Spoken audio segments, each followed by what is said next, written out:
আতা, আমাদের পশ্চিমবঙ্গে আতা আছে না, জহির আব্বানা নেই। আতা একজন সাহাবীর নাম। ওয়ান আতা ইবনে আবি বাররাহ রাদিয়াল্লাহু তাআলা আনহু قال بلغني أن رسول الله صلى الله عليه وسلم আতা ইবনে আবি বাররাহ রাদিয়াল্লাহু তাআলা আনহু বলেন যে বালাগানি, বালাগানি শব্দের অর্থ হচ্ছে পৌঁছানো, যে আমার কাছে একটা সংবাদ আয়া পড়ছে। সংবাদটা কি? সংবাদটা হইল আন্না রাসূলুল্লাহি সাল্লাল্লাহু আলাইহি ওয়াসাল্লাম, অবশ্যই রাসূল আকরাম সাল্লাল্লাহু আলাইহি ওয়াসাল্লাম বলেছেন যে মান ক্বারাআ ইয়াসিন ফি সদরিন নাহারে কুদিয়াত জাওয়াই জুহুহু। রাসূল আকরাম সাল্লাল্লাহু আলাইহি ওয়াসাল্লাম এই সংবাদটা পৌঁছে দিয়েছেন যে কোনো ব্যক্তি যদি সূরা ইয়াসিন পাঠ করে দিনের শুরুতে, নাহার, যদি কোনো ব্যক্তি দিনের শুরুতে সূরা ইয়াসিন পাঠ করে, তাহলে ওই দিনকার সমস্ত হাজাতের বাংলা অর্থ হচ্ছে প্রয়োজন, যে পর্ব তার সমস্ত প্রয়োজন আল্লাহ তাআলা পুরা করে দিবেন। সুবহানাল্লাহ, সুবহানাল্লাহ। কিন্তু এমন এক জিনিসই পাইছে, আমি নিজেও করতে পারি না, বুঝছেন? আপনাদেরকে কি নসিহত পেলাম, কি ওয়াজ পেলাম, একদিন করলে আরেকদিন পড়তে পারি না। আমাদেরকে দুনিয়া এমনভাবে ধরছে, বিশেষ করে মোবাইলের কারণে কোনো কিছু হতেছে না। সব আমল থেকে ইমাম, মুসল্লি, সভাপতি সবাই সব কিছু থেকে বঞ্চিত। যে মোবাইল এমনভাবে এটা ফুসে গেছে, মানুষের জিনে ধরলে যেরকম রক্তের সাথে মিশা যায়, এই জিন আর সরান যায় না। মোবাইলও আমাদের রক্তের সাথে মিশে গেছে, একটা মুহূর্ত মোবাইল বাদে থাকা যায় না, আনইজি লাগে, কেমন যেন লাগে, ভালো লাগে না। দোয়া করবেন আপনারাও, আমিও দোয়া করি আল্লাহ তাআলা যেন মোবাইল ছাড়ান না, চালাই করি, ফাঁকা ফাঁকা যেন আমলগুলো যেন করতে পারি। হাদিস শরীফে সূরা ইয়াসিনের বহুত ফাজাইল, বহুত ফজিলত, বহুত উপকারিতা রয়েছে। এক রেওয়ায়তে আসিয়াছে যে প্রত্যেকটা বস্তুর একটা দিল থাকে, প্রত্যেকটা জিনিসের একটা দিল থাকে, একটা অন্তর থাকে। অন্তর ব্যতীত, হার্ট ব্যতীত যেরকম মানুষ বাঁচতে পারে না, এই অন্তর ব্যতীত কোনো জীবজন্তু দুনিয়ার বাইরে থাকতে পারে না। আর এই কোরআন শরীফের হার্ট হইল সূরা ইয়াসিন। সূরা ইয়াসিন, রাসূল সাল্লাল্লাহু আলাইহি ওয়াসাল্লাম বলেছেন যে কোরআন শরীফের দিল হইল সূরা ইয়াসিন।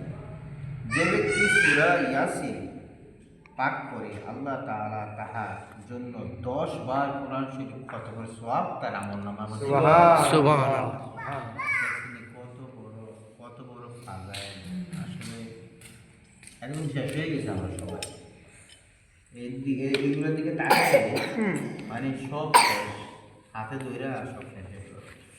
একবার কোরআন শরীফ, একবার সূরা ফাতিহা তেলাওয়াত করার দ্বারায় তার সওয়াব কি পরিমাণ হয়, আল্লাহ তাআলার হাবিব বলেন যে 10 বার কোরআন শরীফ পড়ার সওয়াব তার আমলনামার মাঝে আল্লাহ পৌঁছায় দেয়। এই হলো দুইটা হাদিস সূরা ইয়াসিনের ব্যাপারে। এক হাদিসে আছে কোরআন শরীফের রূহ, কোরআন শরীফের দিল, কোরআন শরীফের অন্তর, কোরআন শরীফের হাড় হলো সূরা ইয়াসিন।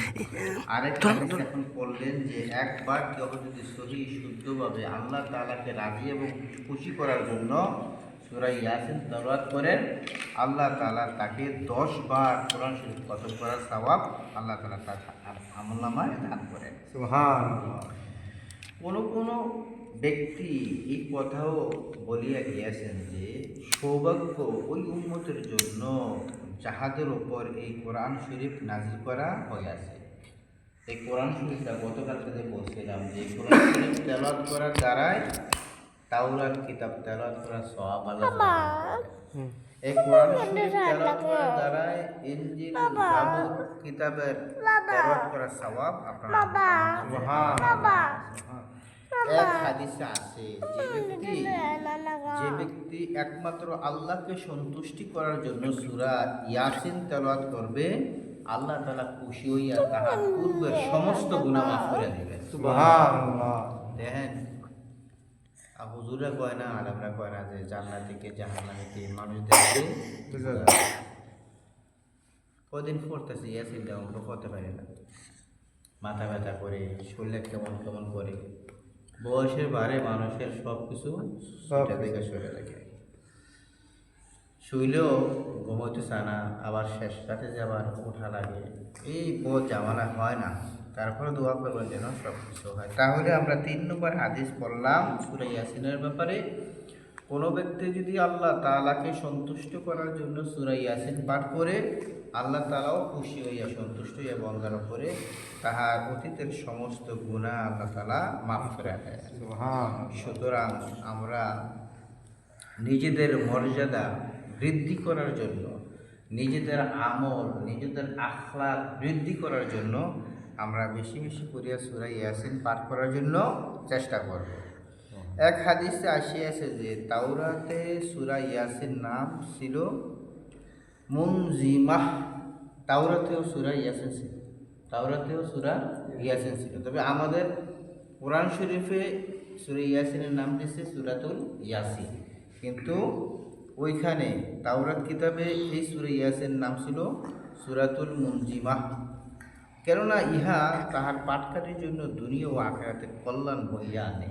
সূরা ইয়াসিন যে ব্যক্তি পাঠ করবে তাহার জন্য এই সূরাটা দুনিয়া এবং আখিরাতে তার জন্য কল্যাণ আনে।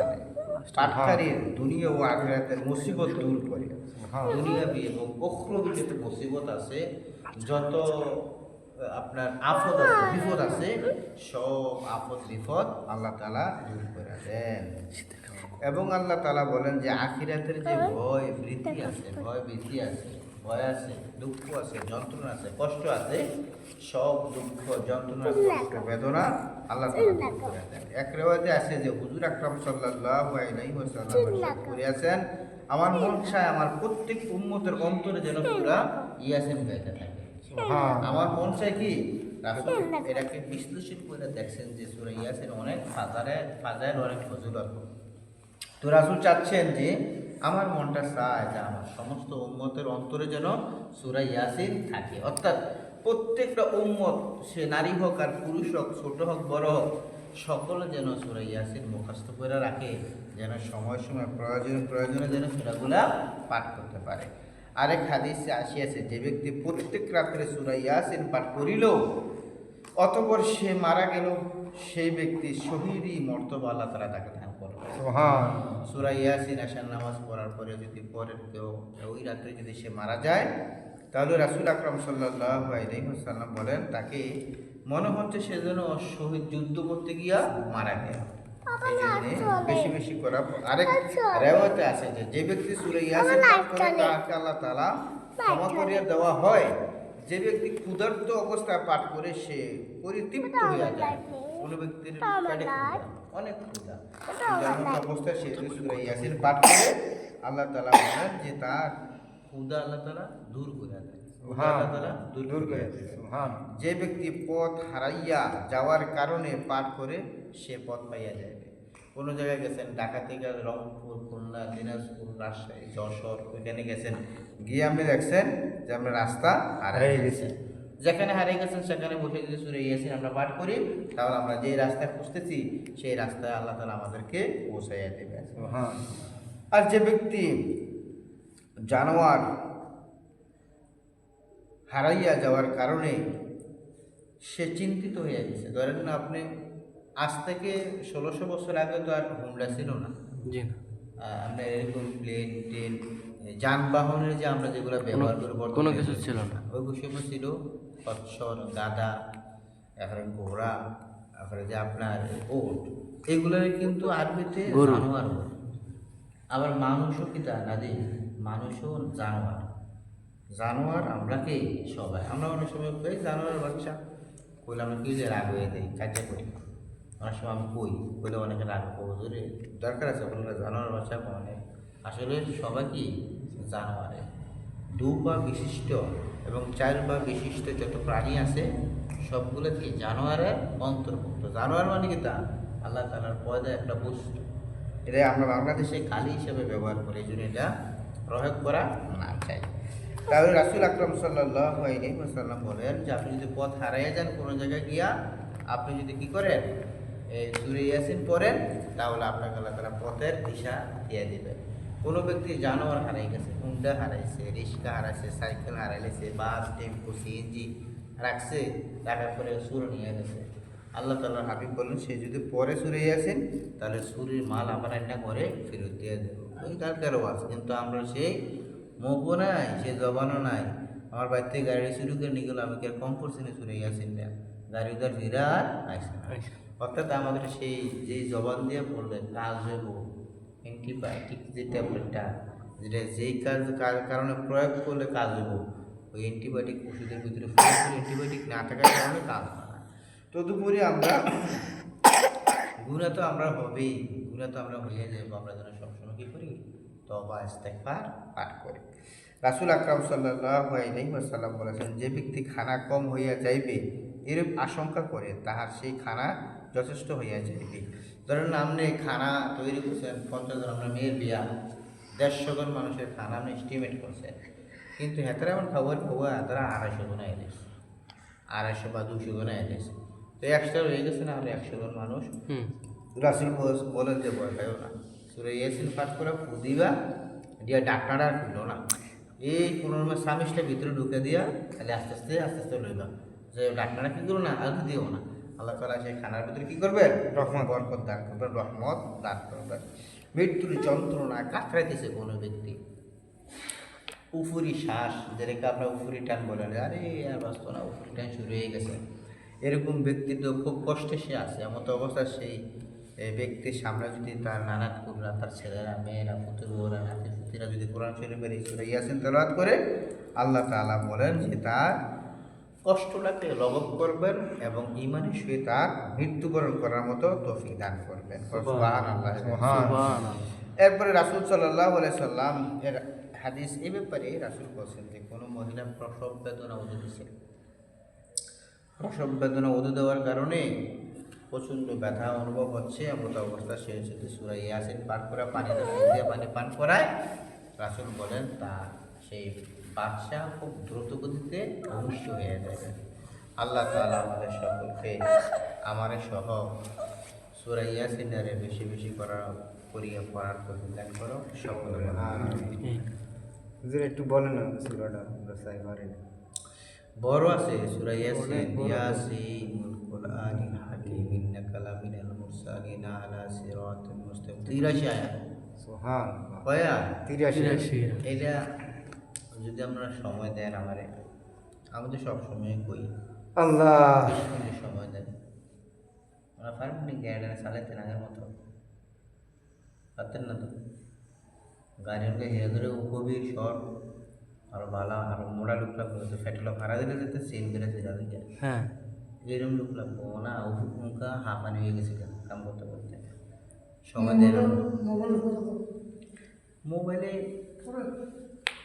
যদি আমরা পারেন যদি হয় তাহলে পরে, তারপরে একটাকে জানেন নি আরবি এলম হচ্ছে ফেস টু ফেস, মুখ টু মুখ, এত করে কী হয় মুখস্থটা তাড়াতাড়ি হয় এবং কামও হয়।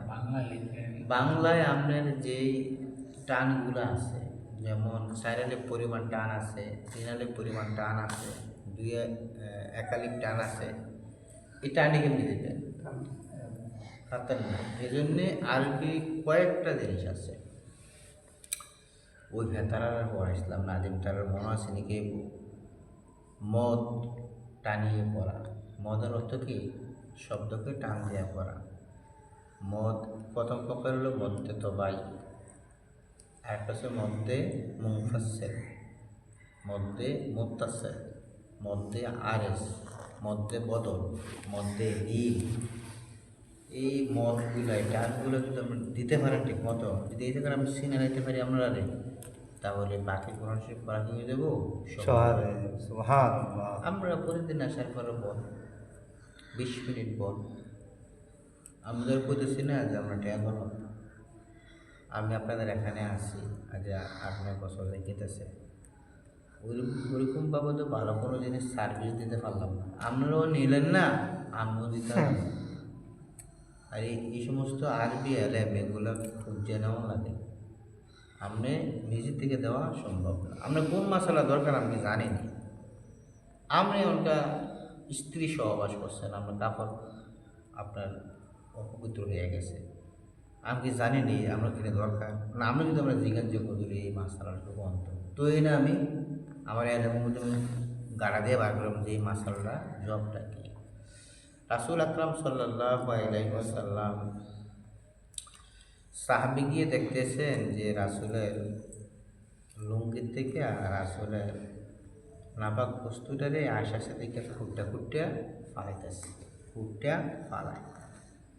এটা রেওয়াজ করছেন একজন সাহাবী যে রাসূলের মনি বলা হয় যেটা স্ত্রী সহবাস করার পরে শরীর থেকে বাইরে হয়ে যাওয়ার পরে শরীর ঠান্ডা হয়ে যায়, সামনের দিকে আর সম্ভব হয় না, কমজোর হয়ে যায়।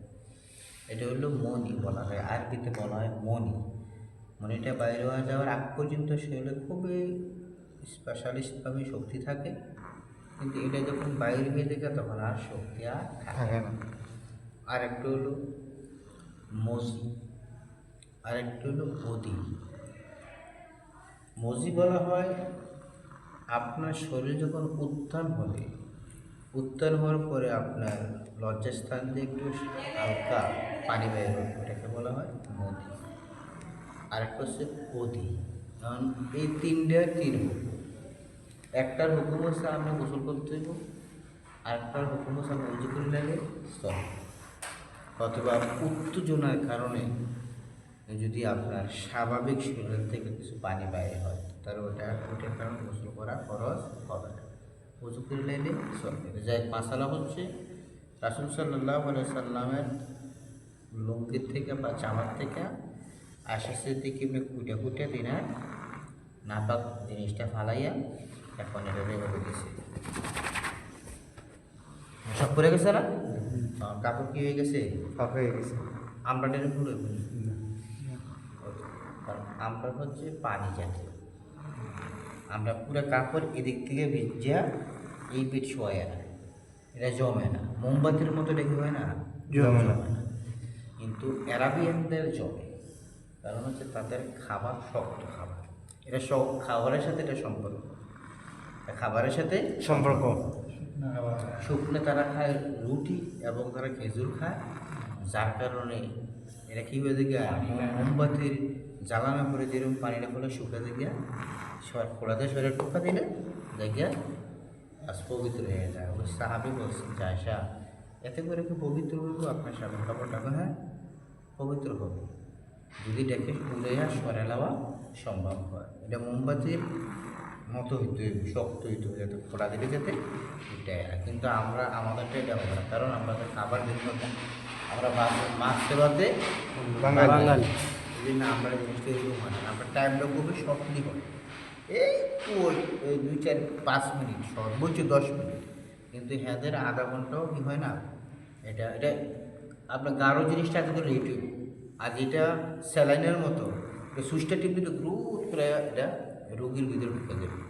তো এই জন্যে এক একটা বিষয়ের রোগ যেরকম তার ওষুধও, এটা আমরা জিজ্ঞাসা করতে পারবো এই জিনিসটা আমার কোন, এটা আমার কোন, এই নামাজটা এমনি ফললে এই জিনিসটা এমনি বা এরকম আছে করে এরকম, তো এটা আমরা মশালা বাইর হবো, না হলে মশালা নিচ থেকে কোনো মশালা বাইর হবে না। ইসলামের ভিতরে কোনো শরম নেই, ইসলামের ভিতরে মশালা গান বের করবেন যে হুজুর আমরা তখন হুতুর মতো হুত বাইক নিয়ে হয় এর ভিতরে দাওয়াত দিয়ে, মানে এরা যেহেতু আসে এরা ইমাম হুজুর হিসাবে কথাটা বলে। রাসূলের কাছে কত গোপন কথা সাহাবীরা বলছেন। রাসূলের স্ত্রী আমার নামটা মনে নাই, আয়েশা সিদ্দিকা রাদিয়াল্লাহু তাআলা আনহা জিজ্ঞাসা করছিল আবু বকর সিদ্দিক রাদিয়াল্লাহু তাআলা যে আম্মা একজনই ইনার থেকে দাম জানি একটু আমি ছেড়ে দিই আর মন হতো না। রাসূল সাল্লাল্লাহু আলাইহি সাল্লামের স্ত্রীকে আয়েশাকে আয়েশার বাবা জিজ্ঞাসা করছে যে বলো তো তুমি যে একজন বিবাহিত মহিলা তার স্বামী বাদে কয়দিন থাকতে পারে? তখন এর একটা গানই যে না বাপ মেয়ে কথাটা, তখন উনি মাথা নিচে দিকে দিয়া হাতে ইশারা করছে 4 মাস। 4 মাসের বেশি বিবাহিত মহিলা থাকতে পারে না। বলে খায় যাও এরবো কিছু মহিলা আছে অন্যভাবে তাদের সম্পর্ক করে নেয়, আর কিছু মহিলা আসলে তার স্বামীর জন্য ওয়াইট করে দেয় আমার স্বামী আসলে আমি যদি আমার স্বামীর হোক আমার স্বামী আসে। তো এই জন্যে এরকম মাসালাও রাসূল কি করছেন বর্ণনা করছেন। এটা জিজ্ঞেবেন আমরা এই কথাটা কইলেন শেষটা তো জরুরি হ্যাঁ আশা করতে যাই না হ্যাঁ এই সময় আমার একটু সন্ধ্যা দেখলাম সন্ধ্যা করে আমি আপনার কিছু কইয়ে দিই আমাদের গাছ একটা গাছ ধরে বড় লাগে আর গাছটা ধরে উড়ুন লাগে উদ্ধার করতে করতে 2 গোড়া পেশা লাগে নুঙ্গিরা পাল্লাই কিছু সময় মজু করে সাইডা নুঙ্গিরা পাল্লাই মাছ শরীর লাগে না মনে হয় না না সমস্যা নেই। আপনার মনটা কি করে? মনে করে শরীর লাগছে না মনে নুঙ্গিট লাগছে মনে করেন মনটা যদি বলে যে হ্যাঁ ঠিক আছে তাহলে আর অসুবিধা নেই। একজন ব্যক্তি জিজ্ঞাসা করছে যে আমরা যে টয়লেট করি টয়লেট করার পরে পানি যে ব্যবহার করি ওই সময় তো আর সাবান ছিল না, তখন কয় বদনা পানি দিয়া আমি এটা হাতটা তুলে বা আমার পায়খানার পাটা তুলে করে এটা পরিষ্কার বা পাক হইব কতটুক পানি? তখন সে বলছে যে এই কথাটা কোনো আমি হাদিস কোরআনে পাইছি না সাইন, কিন্তু এটা কোনো হাদিস কোরআনের কথা না। এটা একজন ব্যক্তি আমার বলছে, সে আওয়াম লোক, কথাটা আমার কাছে ভালো লাগে। তো সে কথা যে হুজুর পানি আপনি এই পরিমাণ ব্যবহার করবেন যখন আপনার পায়খানার রাস্তা ঘাটটা খুব ইজিলি হচ্ছে এবং কড়কড় করতেছে। কড়কড় বুঝেননি মানে পিস্তারা গেলে কি এখনকার ভিতর থেকে আপনার অনুভূতি হচ্ছে যে হ্যাঁ ক্লিয়ার হয়ে গেছে। অনেক সময় সাবান দেয়া আটা ধরে এরকম করার পরে একটা আওয়াজ দেয়, কিন্তু আলাদা আওয়াজ দেয়, এরকম একটা আওয়াজ যখন দিব মনে করবেন তখন কি হয়ে গেছে পরিষ্কার পাক হয়ে গেছে। কিন্তু এটা তার একটা তার বুদ্ধির কথা, কিন্তু হাদিসের কথা হচ্ছে আপনি 3 বার টিস্যু দিয়া ঢিলা ব্যবহার করবেন, এরপর আপনার হাত ব্যবহার করবেন। তার মন থেকে যখন বুঝবেন যে মনে করবেন হ্যাঁ আপনি পবিত্র, তাহলে আপনি হয়ে গেছেন পবিত্র হয়ে গেছে। অনেক সময় আমারও এরকম হয় যে কাপড় মনে হয় যে রুমে যাওয়ার পরে বোঝে যে 1 ফোঁটা পানি অথবা প্রস্রাব করে আমার জামাটা লাগছে। তো সকালবেলা আইতে সময় কী করি আমি এটা করলে আরেক সময় মনে দেখছেন আমি খুব দ্রুত গতিতে বাইতে আসি, আমার ফ্রেন্ডদের লুঙ্গিটা টান দিয়ে আমি গাটা হয়ে গেছি। অনেকে কিন্তু করছে জামাটা হচ্ছে 1 ঘন্টা এভাবে বুঝ করবো না, তখন আমার ওইটার মধ্যে প্রস্রাব করার কারণে গাটা ফালে দিয়ে লুঙ্গিটা কিনতে গিয়ে নামাজটা আমি আদায় করছি। মনে যদি বলে যে হ্যাঁ আমি ফিট, তাহলে আপনি কি ঠিক আছে। আল্লাহ তাআলা আমাদের সকলকে এই ছোটাখাটো মাথাগুলোর উপরে চলার মতো তৌফিক দান করুক, সকল কথা না। আমিন আমিন। আর একটা কথা শুধু হেয়ারস্টাইলের কথা বললেন হ্যাঁ 15 মিনিটে ভর্তি করতেন না হ্যাঁ বন্ধু বলেন কিচ্ছু হচ্ছে আমরা দৈনিক আপনারা দৈনিক বলেন 30 তো 15 মিনিটে যে পড়বো দ্রুত পড়বো না ওই আপনার আমি ধরেন আমরা বলে এটা তো এমন না বলে আমি 1 সপ্তাহ শেষ করতে হইব। না। আমাদের টাইম আছে। আমরা মরার টাইম আছে বলুন আমরা দৈনিক 3 আয়াত 4 আয়াত এরকম এর 15 মিনিটে যা বলবো বললে আমরা পারবো। বাবা আলহামদুলিল্লাহ এটা কোরআন শরীফ আছে 4-5 জন হইলে ইনশাআল্লাহ হয়ে যাবে। আমরা দুজন হলে পরে এবার কষ্ট আমরা যদি বসেন যে হুজুর আমরা বলবো, আমরা কইলে দুজন পড়াই আমরা যদি একজনও বল অসুবিধা নেই। আলহামদুলিল্লাহ কোরআন শরীফ আপনার 1 লাইন যদি পড়তে পারে পুরা হতে পারে। আর মরা বলতে পারি আমি এই ঘুরাগাইরা তো এই শব্দ তনে আল্লাহ মুস্তফা ঘুরাগাইরা এই শব্দগুলো আরবি হরফ 28টা, কিন্তু আপনারা জানেন যে 29টা। 29টা? হ্যাঁ আরবি হরফ কটা 28টা জানছেন আমরা 29টা, কিন্তু আসলে আরবি হরফ 28টা। এই 28টা অক্ষর তো ঘুরাগাইরাই আছে। কোনো সময় হামজার উপরে সাকিন হয়েছে, কোনো সময় জবর হয়েছে, কোনো সময় জের হয়েছে, কোনো সময় ফ্যাশ হয়েছে, কোনো সময় খাইলা। এই ঘুরাগাইরা এই শব্দগুলো আলিফটার উপরে যদি তুমি জবর দাও এই আলিফটা হামজা, দেখে নিসার আলিফ হামজা জবর আছে নি? হামজা। নিচে একটা হামজা আছে না ছোট্ট এমনি, হুম। তাহলে এই ওইখানে একটা হামজা, এখন একটা হামজা, তাহলে একটা শব্দ বাদ দিলাম, তাহলে আর 28টা। তো তোমরা কত এরা 29টা। ওই যে হামজা হামজা ইয়া ওয়াও, ইয়া হা, হামজা, মানে এটারে দুইটা ধরছে আর কি। ওয়াও, ইয়া, হা, ইয়া। হুজুর কইতেছে ওয়াও, একটা হা, ধরলে হামজা। 28টা। আবার ইয়া ইয়ে মারুফ, আমরা বলছেন ইয়ে মারুফ একটা আছে, ইয়ে মাজুর একটা আছে। যাই হোক আমরা যদি ধরেন ইনশাল্লাহ, আমি যদি না বই, আমি যদি না পড়াই তো না করবো দুটো আমি যদি পড়ান না, আমরা 4-5 জন 2-3 জন একসাথে হন যে হ্যাঁ যত কষ্টে হোক জীবনের বেশ সময় আমরা কাটিয়ে বলছি দুনিয়া গাইলে 10টা মিনিট আমরা কোরআন শরীফটা পড়ব, 1 মুমিন পড়তে পারলেই সব হয়ে যাবে।